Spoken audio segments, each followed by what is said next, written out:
Bisa dipakai buat main tenis nggak?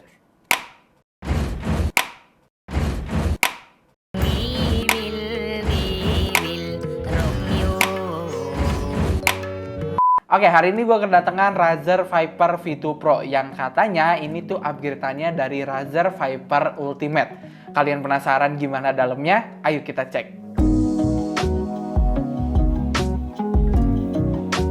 Jadi Razer bilang kalau misalnya mouse V2 Pro ini seringan bola tenis. Kenapa bisa seringan bola tenis? Karena di dalamnya ini, pas gue pertama kali buka, lihat di sini ada bola tenis dan ada si Viper 2 Pro-nya, si mouse-nya ya.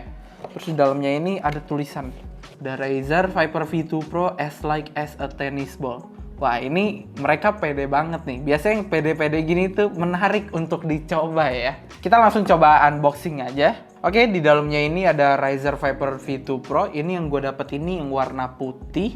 Terus kalau di bawahnya ada dongle-nya. Dan menurut gue tempat dongle-nya ini tuh sekaligus jadi extendernya. Karena di sini tuh ada port Type-C. Ya nggak mungkin lah ya port Type-C ini dipakai buat ngecas dongle. Buat apa juga dongle dicas. Terus di dalamnya lagi ada, kayaknya ini sih buku-buku ya. Oh, ada kabelnya. Type A to Type C. Seperti biasanya kabel-kabel Razer tuh dalamnya warna hijau. Lihat, braided kabelnya. Tapi dia braidednya tipis rasanya.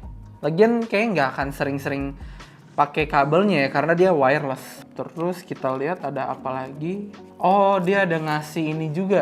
Apa sih namanya? Guardskin buat mouse-nya juga. Kita dikasih guardskin buat mouse-nya. Terus ada apa lagi? Oh, ini sisanya buku. Ya, ini sisanya buku panduan. Oke, semuanya udah gua unboxing. Kita juga udah lihat dalam-dalamnya. Gua tahu nih, pertama kali yang kalian pengen coba dan gue juga pengen coba adalah nimbang mouse-nya. Apakah bener-bener dia seringan bola tenis? Oke, kita coba langsung ya. 58,8 gram. Sekarang kita coba timbang bola tenisnya. 59,3 gram. Tadi 58 gram kan? 58,8. Dia bukan seringan bola tenis sih. Ini lebih ringan dari bola tenis. Kita coba dia bisa dipakai buat main tenis nggak?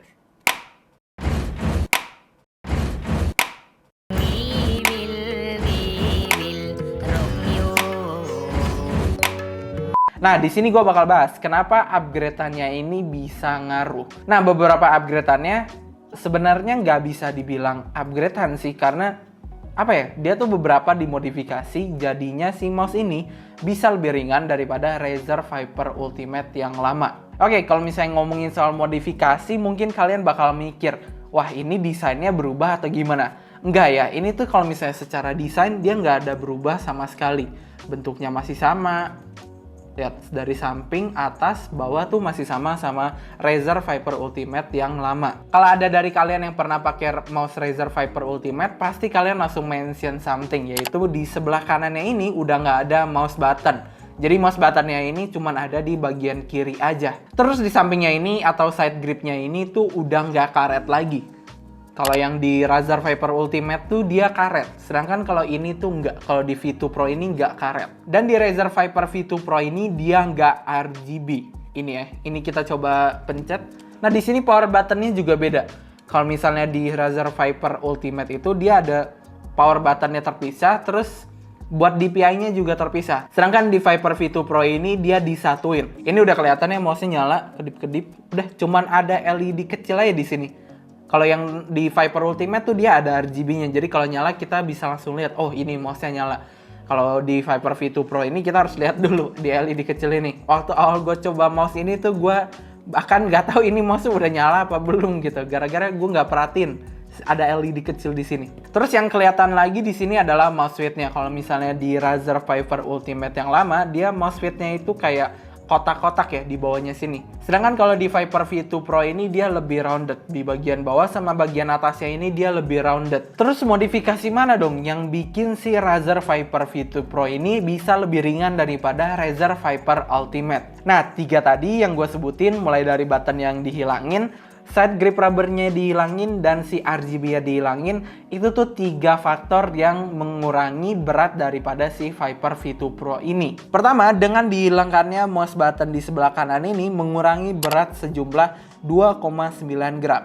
Terus side grip rubbernya yang dihilangin ini dia juga ngurangin berat sejumlah 3,2 gram. Terus RGB-nya ini dihilangin dia juga ngurangin berat sejumlah 2,7 gram. Nah, sisa modifikasinya ada pada dalam struktur daripada mouse ini. Dan itu adalah modifikasi yang ngurangin berat paling banyak. Dia ngurangin berat sejumlah 7,2 gram. Pengurangan yang tadi gue sebutin itu berhasil ngurangin 16 gram dari berat Razer Viper Ultimate. Nah, berat Razer Viper Ultimate itu 74 gram. Kalau misalnya dikurangin 16, jadinya 58 gram.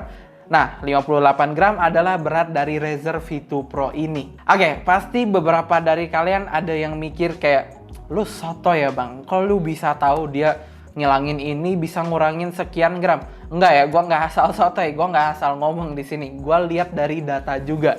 Nah, di boxnya ini juga ada tulisannya. Nah, di sini ya dia kelihatan apa aja yang di-optimize, bukan di-optimize, apa aja yang dimodifikasi.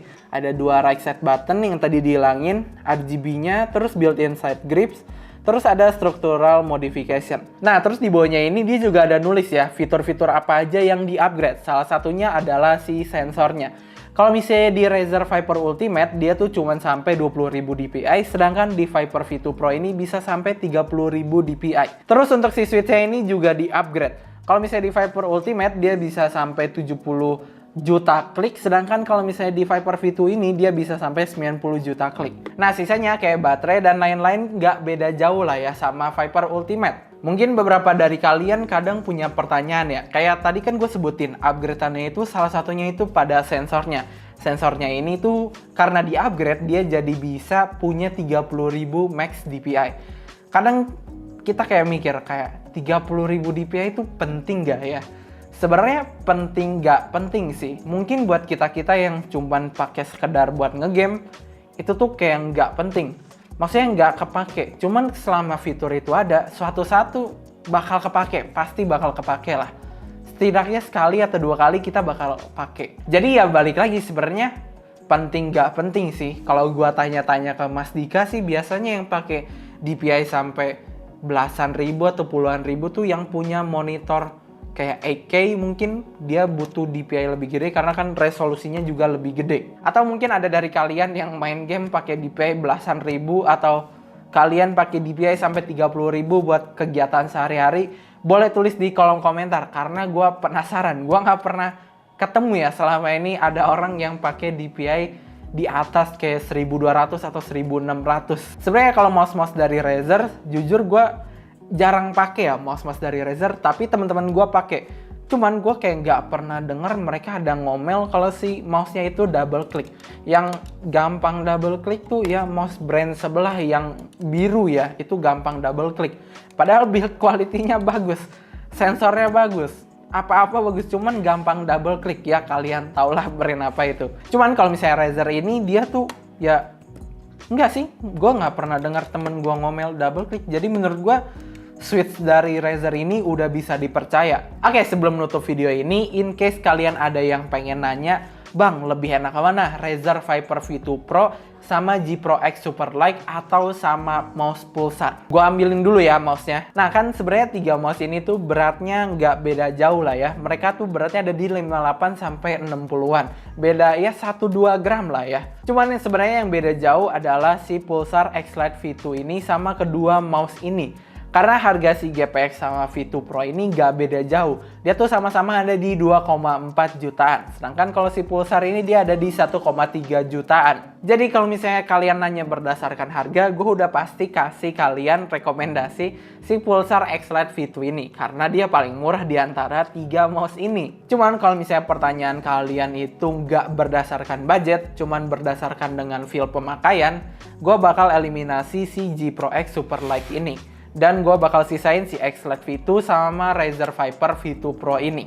Kenapa? Karena kalau dari feeling, dua-duanya ini cukup enak. Tapi kalau misalnya disuruh pilih satu, gue bakal pilih si Razer Viper V2 Pro ini.